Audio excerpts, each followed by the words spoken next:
जब इजराइल और हमास के बीच सीज फायर समझौता हुआ तो एक पल ऐसा लगा कि अब फिलिस्तीन में सब कुछ ठीक हो जाएगा।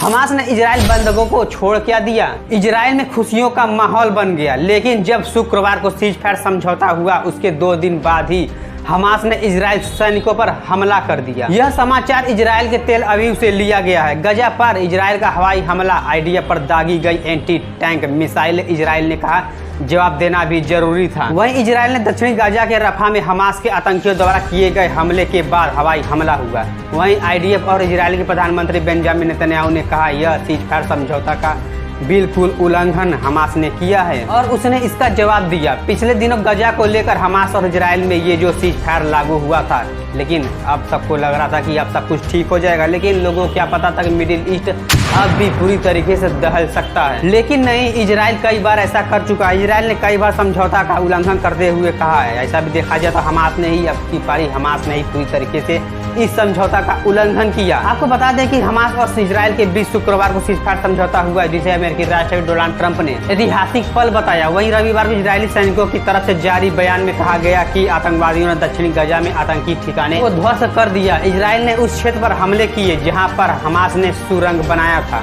आपको बता दें कि पिछले 7 अक्टूबर 2023 से अब तक इजराइल और हमास के बीच लगातार युद्ध जारी है। इस युद्ध में कम से कम 60,000 से ज्यादा फिलिस्तीनी नागरिकों की मौत हो चुकी है, जबकि इजराइल के भी कुछ नागरिक मारे गए हैं। बहुत से लोगों का कहना ये भी है कि जब रसिया यूक्रेन युद्ध रुक सकता है, भारत पाकिस्तान युद्ध रुक सकता है, तो हमास और इजराइल युद्ध नहीं रुक सकता। आप हमारे कमेंट बॉक्स में जरूर बताइएगा।